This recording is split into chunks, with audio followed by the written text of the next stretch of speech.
No fim da rua, meio escondida e imponente, se erguia a Casa Cinza. Uma construção antiga, com paredes desbotadas e janelas escuras que pareciam olhos vazios. O jardim, que um dia foi cheio de vida, agora era um matagal só. As crianças contavam histórias sinistras sobre a casa, de vozes à noite e vultos nas sombras. Ninguém chegava perto. A Casa Cinza era um fantasma de tijolos e telhas, envolta em mistério e medo. Rogério, Clara e a pequena Ana estavam atrás de um recomeço.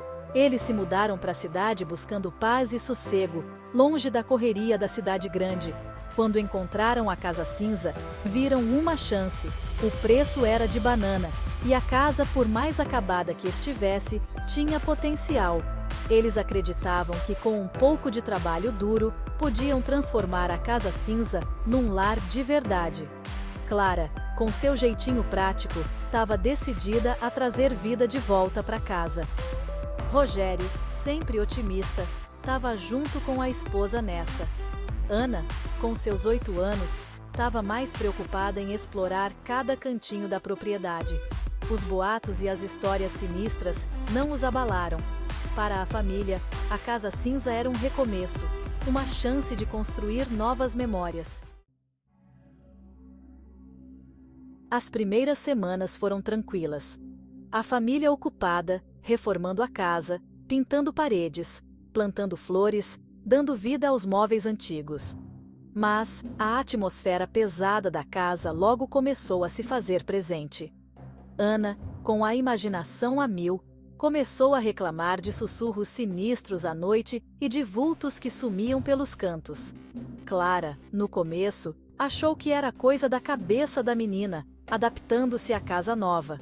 Só que, com o passar dos dias, ela também começou a notar coisas estranhas. Objetos mudando de lugar como num passe de mágica. Portas abrindo e fechando sozinhas. Um cheiro esquisito, tipo flores mortas e terra molhada, pairava no ar. Um frio na espinha percorreu seu corpo. Tinha algo errado naquela casa.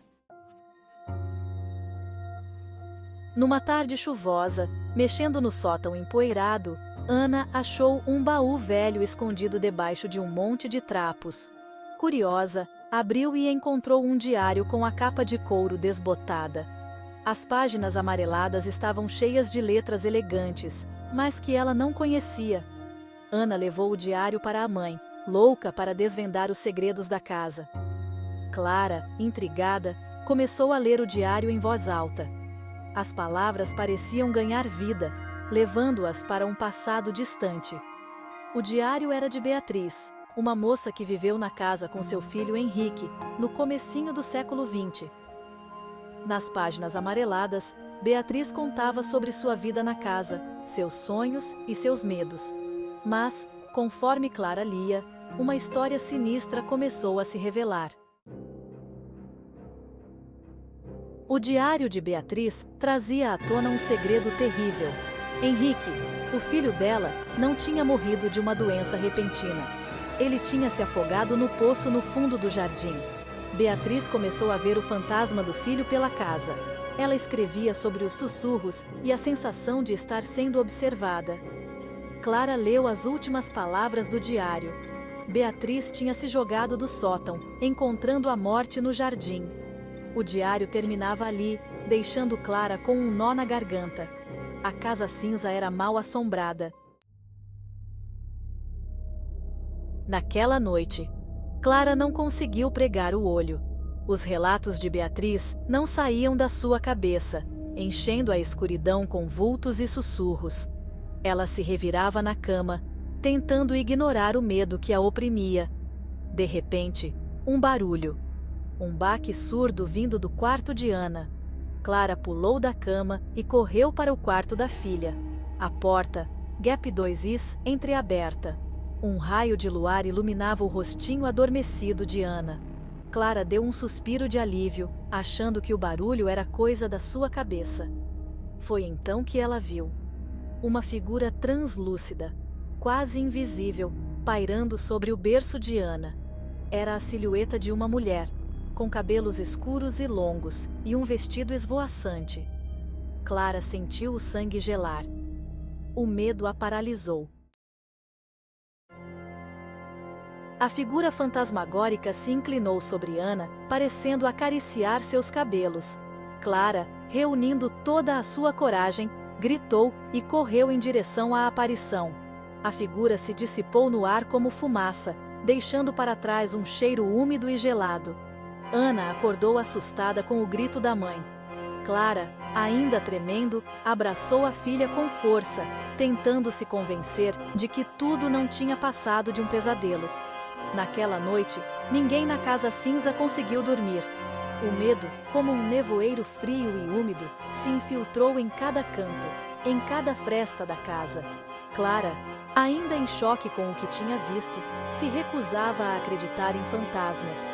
Mas a imagem da figura fantasmagórica pairando sobre Ana estava gravada em sua mente. Ela sabia que algo estava muito errado. Clara, decidida a encontrar uma explicação lógica para aqueles acontecimentos bizarros, mergulhou em pesquisas sobre a história da casa e das pessoas que viveram ali. Ela vasculhou arquivos da cidade, leu jornais antigos e conversou com os moradores mais antigos. A cada nova informação, a história de Beatriz e Henrique se tornava mais clara, mais trágica. Clara descobriu que Beatriz, depois da morte de Henrique, se isolou completamente, consumida pela culpa e pelo luto. Seus poucos amigos e vizinhos a descreviam como uma alma atormentada, assombrada pelo passado.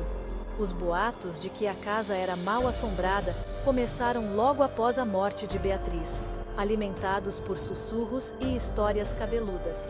Clara percebeu que a história da Casa Cinza era uma teia de tragédia e sofrimento, tecida ao longo de décadas. Clara descobriu que a Casa Cinza tinha sido construída em cima de um antigo cemitério indígena.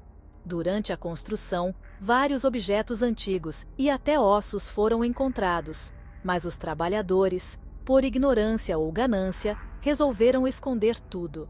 Os moradores mais antigos acreditavam que a tragédia que aconteceu com a família de Beatriz era uma maldição, uma vingança dos espíritos ancestrais que não descansavam em paz.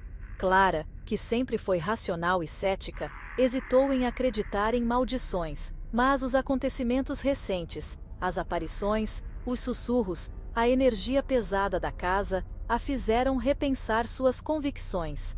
Ela percebeu que a Casa Cinza era um portal, um ponto de encontro entre o mundo real e o mundo espiritual, e que a família, sem querer, tinha despertado algo antigo e maligno. Clara, com o coração na mão, contou tudo o que tinha descoberto para o Rogério. Ele no começo não acreditou, mas as provas eram inegáveis. As coisas estranhas acontecendo, o diário da Beatriz, as pesquisas da Clara, tudo indicava uma verdade terrível. A Casa Cinza era um lugar de sofrimento e morte, assombrado por um passado trágico. A família, diante dessa realidade assustadora, tomou a única decisão possível. Eles decidiram ir embora. A mudança foi rápida e silenciosa. Eles deixaram para trás móveis, roupas, brinquedos, tudo que pudesse servir de lembrança daquela experiência apavorante. Ao saírem da casa pela última vez, Clara olhou para trás. A Casa Cinza a observava com suas janelas escuras, impassível e fria. Clara sentiu um arrepio na espinha. Ela sabia que jamais esqueceria o tempo que passaram ali, nem os horrores que testemunharam. A Casa Cinza continuou vazia, como um fantasma de tijolos no final da rua. As janelas escuras pareciam observar a vizinhança, guardando seus segredos macabros. As pessoas evitavam passar perto, com medo de despertar a fúria dos espíritos que habitavam o lugar. A história da família que fugiu da casa mal assombrada se espalhou como fogo em palha, aumentando os boatos e lendas. A Casa Cinza se tornou um lembrete assustador de que algumas feridas do passado nunca se curam totalmente e que alguns lugares guardam segredos obscuros que jamais deveriam ser revelados. E assim, a Casa Cinza permaneceu, envolta em mistério e medo, esperando a próxima alma corajosa, ou talvez insensata, que ousasse desafiar seus horrores adormecidos.